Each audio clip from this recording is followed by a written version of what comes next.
आप सोचिए, जब पहलगाम आतंकी हमला हुआ था और उसके बाद ऑपरेशन सिंदूर तक, जब तक बीजेपी के नेताओं की लानत मलानत नहीं हो गई थी कि ये घर घर सिंदूर बांटकर अपने पक्ष में माहौल बनाने की कोशिश कर रहे थे, तब तक जो जो ये बात उठा रहा था कि ये नहीं वो नहीं ये नहीं होना चाहिए, तो उसे पाकिस्तान परस्त, चीन परस्त, देश का गद्दार, देशद्रोही, ये तमाम चीजें बोल रहे थे। सारी हदें पार कर दी थी इन लोगों ने।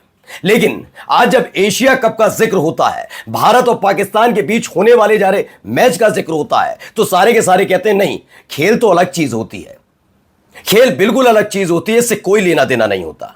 आप सोचिए, इतनी ज्यादा ढीठता कोई कर सकता है क्या कि 2 महीने पहले कुछ और बयान देता हो, 2 महीने बाद कुछ और बयान देता हो, और इसके पीछे की कहानी यह सिर्फ नहीं है कि खेल भावना इनके अंदर जाग गई है।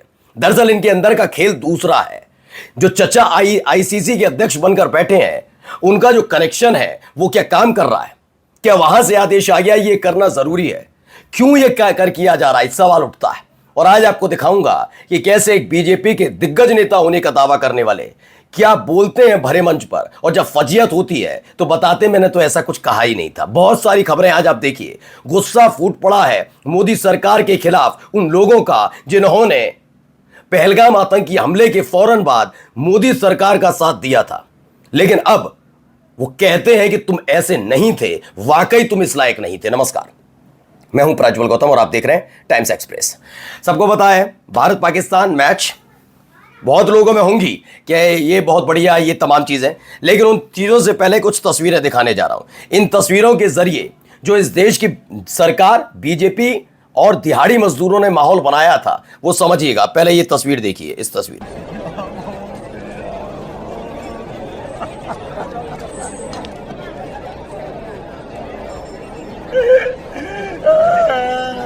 सोचिए, इन तस्वीरों का इस्तेमाल करके उस दौर में विपक्षी पार्टी के वो नेता जो साथ खड़े थे, जो आलोचक जो साथ खड़े थे, उनके लिए भी गंदगी उगली जा रही थी। तब जब हम कह रहे थे कि हां, इस पाकिस्तान को उसकी औकात याद दिलाओ, घुसकर मारो, लेकिन बीजेपी का एजेंडा, पूरी जिम्मेदारी के साथ कहता हूं, बीजेपी का एजेंडा सिर्फ यह था कि इस पूरे घटनाक्रम के बाद जो ऑपरेशन सिंदूर है उसके जरिए मोदी जी की छवि को चरम पर ले जाओ, वो छवि जो अब धूमिल होती जा रही है। लेकिन वहां भी एक ऐसा झटका लगा। अब देखिए, वहां तो ज्ञान दिया, खून, टेरर टूरिज्म, ये वो, खून पानी एक साथ नहीं बहेगा, तमाम चीजें मुझे याद है अच्छे से, और वरना आप गूगल कर लेकर देख लीजिए। दलजीत दोसांझ है, दलजीत दोसांझ जो है वो बहुत बड़े सिंगर भी हैं, और दलजीत साहब जो है वो एक्टिंग भी कर चुके हैं, कई फिल्मों में काम कर चुके हैं। उस दौरान उनकी एक वेब सीरीज या फिल्म थी, उसमें एक पाकिस्तानी अदाकारा थी, उनके साथ उनकी तस्वीर आ गई थी। ये बीजेपी आईटी सेल की तरफ से बिठाए गए दिहाड़ी मजदूर दिन रात कोस रहे थे, उसको बैन करने की मांग थी, माफी मांगने की मांग थी कि माफी मांगो। अब मैं सवाल पूछना चाहता हूं, ये आईसीसी की औकात हैसियत में, बीसीसीआई तो बाद में कहूंगा, पहले मैं, ये आईसीसी की औकात हैसियत है कि हमारे देश को चलाएगा? ये आईसीसी होता कौन है, इसकी औकात क्या? आईसीसी वाले की औकात क्या कि हमारे देश को चलाएगा? हमारे देश की सरकार तय करेगी ना हमारे खिलाड़ी खेलेंगे नहीं खेलेंगे। कैसे? कलाकारों के लिए भी तो कहा जाता है कि माफी मांगो। ऐसे वक्त में पाकिस्तानी अदाकारा के साथ, याद है मुझे, जब उठाई गई थी राकेश टिकैत की तरफ से एक आवाज, टिकैत समाज की तरफ, उन्होंने, पूरे किसानों ने कहा था कि आप पानी रोककर गलत कर रहे हैं पाकिस्तान के किसानों। ओ देखा राकेश टिकैत, दिखा दी पाकिस्तान के साथ है तू, ये है वो है, ये भावनाओं से खेलते। आज क्या? उस समय तो राकेश टिकैत, उनके बड़े भाई, दोनों के लिए कहा जा रहा था, उल्टी सीधी इस देश के किसानों के बारे में कहा जा रहा था। तब भी तो उन्होंने कहा था किसान से क्या लेने था, पानी के लिए क्या। लेकिन ओहो तुम तो ऐसे हो वैसे हो। अब क्या हो रहा है? ये क्या तमाशे करवाए जा रहे हैं? तेरी औकात क्या आईसीसी? और आईसीसी में बैठा वो कौन सा व्यक्ति है जो इस बात की परमिशन देगा कि भारत के खेलेंगे नहीं खेलेंगे? औकात क्या आईसीसी की? क्या ये नहीं बोलना चाहिए? हैसियत है तो बोलकर दिखाए, आईसीसी अध्यक्ष के खिलाफ बोलकर दिखाए।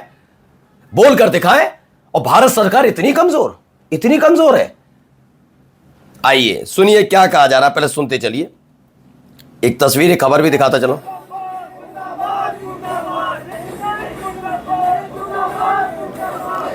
तो मुर्दाबाद के नारे लग रहे हैं वहां पर। दरअसल लखनऊ विश्वविद्यालय के गेट नंबर 3 पर बीसीसीआई का पुतला फूंका गया, भारत पाकिस्तान का मैच रद्द करो। ये किसकी? देखिए, दरअसल आज भी इस देश के अंदर एक सबसे बड़ी दिक्कत क्या है मौजूदा तौर पर, ये इनको पता है किसके कहने पर हो रहा है, लेकिन उसका हम पुतला नहीं फूंक सकते कि किसके कहने पर किसको खुश करने के लिए किया जा रहा है। सोचिए, अनुराग ठाकुर बड़े दिग्गज मंत्री बनते हैं, गद्दार बताते हैं कौन गद्दारों के साथ क्या करना चाहिए, ठीक है।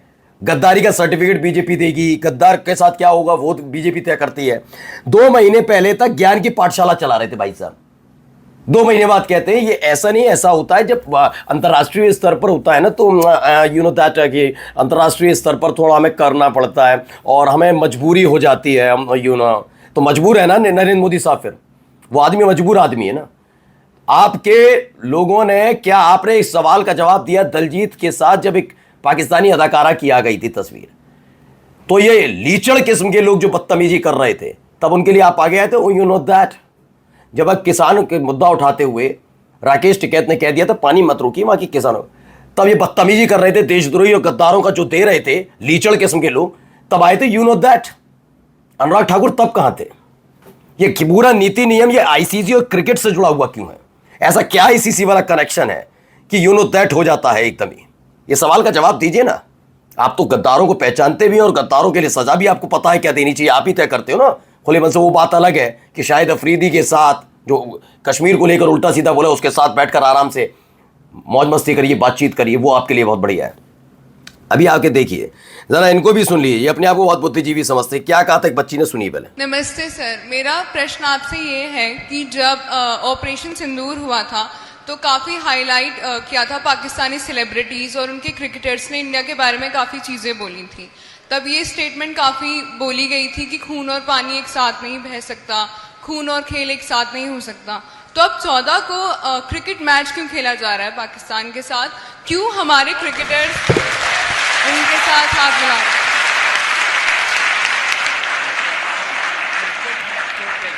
देखिए, हमने खून और पानी का कहा था, हमने क्रिकेट का नहीं कहा था। और बताइए ये कहते हैं, आप क्या कह रहे हैं? जब इनकी फजीयत होने लगी, ये तो अपने आप को बुद्धिजीवी बताते हैं। ये है असली। सीखिए इन लोगों से राष्ट्र प्रेम क्या होता है।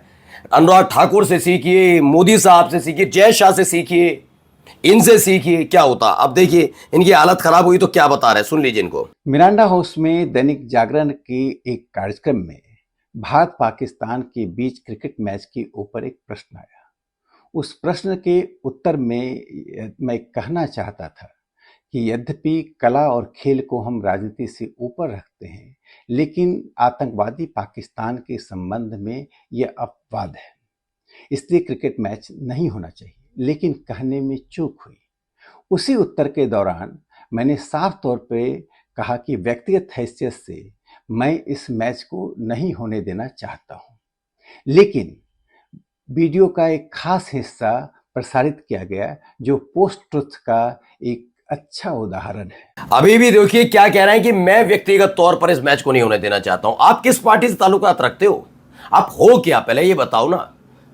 आप स्वतंत्र सांसद हो, स्वतंत्र नेता हो क्या? आप नहीं होने देना चाहता, लताड़ लगाओ ना सरकार को, कहो जैसे और लोगों को ज्ञान की पंजीरी बांटते हो राकेश सिन्हा, वैसे इनको भी ज्ञान की पंजीरी बांटो ना।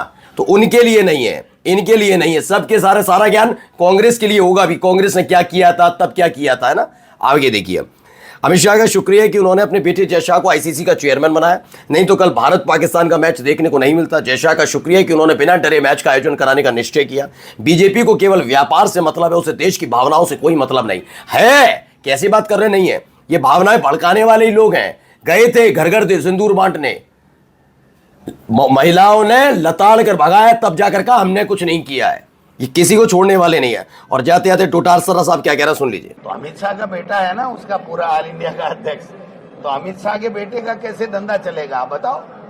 अगर वो क्रिकेट नहीं करे, उसके लिए देश, ये बातें पाकिस्तान, हिंदुस्तान, कटुता, ये मायने नहीं रखती। उनको गेम चाहिए और दिल्ली में बैठे को सत्ता चाहिए। इसके अलावा देश से इनको कोई लेना देना नहीं है।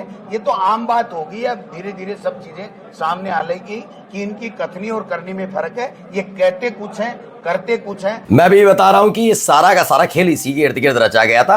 आप तय किए जाएंगे गद्दार, आप तय किए जाएंगे राष्ट्रप्रेमी, इन सब का कोई नहीं। ये जन्मजात, जैसे ही बीजेपी ज्वाइन की तो पहले से ही राष्ट्रप्रेमी थे और ये बीजेपी से ताल्लुक भी ना रखते हुए, इनके डैडी, इनके घर वाले अगर बीजेपी से ताल्लुक रखते हैं तो ये अपने आप ही जन्मजात राष्ट्रप्रेमी है। नमस्कार।